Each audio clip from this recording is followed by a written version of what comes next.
Hello guys, ஜப்பானில் முதலாக ஒரு தனியார் நிறுவனம் மூலம் ஒரு ராக்கெட்டை லான்ச் பண்ணுறாங்க. லான்ச் ஆனதுக்கப்புறம் அந்த ராக்கெட் சில செகண்ட்ஸ்லேயே சில வினாடிகளே வெடித்து சிதறி இருக்கு.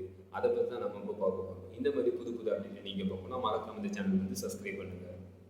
ஜப்பானை சேர்ந்த பிரைவேட் ஸ்பேஸ் ஏஜென்சியான ஸ்பேஸ் ஒன் இந்த தனியார் நிறுவனம் மூலம் கைரோஸ் ராக்கெட்டை 13 மார்ச் 2024 வாக்கயாமா என்னும் லான்ச்சிங் சைட்லேருந்து 11 மணி அளவில் இந்த கைரோஸ் ராக்கெட்டை லான்ச் பண்ணாங்க. இந்த கைரோஸ் ராக்கெட்டில் என்ன இருக்குது அப்படின்னு கேட்டிங்கன்னா, கவர்மெண்ட்டுடைய ஒரு ஸ்மால் எக்ஸ்பிரிமெண்டல் டெஸ்ட் சேட்டலைட் இந்த கைரோஸ் ராக்கெட்டில் இருக்குது. இந்த கைரோஸ் ராக்கெட்டை ஜப்பானை சேர்ந்த பிரைவேட் ஸ்பேஸ் ஏஜென்சியான ஸ்பேஸ் ஒன் இந்த தனியார் நிறுவனம் மூலம் வாக்கயாமா என்னும் லான்ச்சிங் சைட்லேருந்து 13 மார்ச் 2024 11 மணி அளவில் இந்த கைரோஸ் ராக்கெட் லான்ச் பண்ணப்படுது.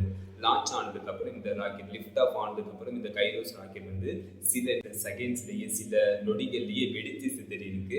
சிதறிய இந்த கைரோஸ் ராக்கெட் இதோட பாகங்கள் இதோட டெபிலிஸ் அந்த லான்ச்சிங் சைட்லேயே விழுந்திருக்கு. அதனால சில இடத்துல தீ ஏற்பட்டிருக்கு, ஃபயர் ஏற்பட்டிருக்கு. அதுக்கப்புறம் அந்த தீயை ஃபயர் ஃபைட்டர்ஸ் தீயணைப்பு வீரர்கள் அந்த ஃபயரை அவங்க அணைத்திருக்காங்க.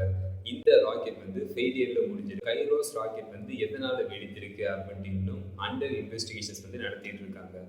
சக்ஸஸ்ஃபுல்லாக லான்ச் ஆயிடுச்சுன்னா ஜப்பானில் ராக்கெட்டை விண்ணில் செலுத்திய முதல் தனியார் நிறுவனம் என்ற பெருமையை இந்த space one private space agency நிறுவனம் இந்த நிறுவனம் அந்த பெருமையை பெற்றிருக்கும்.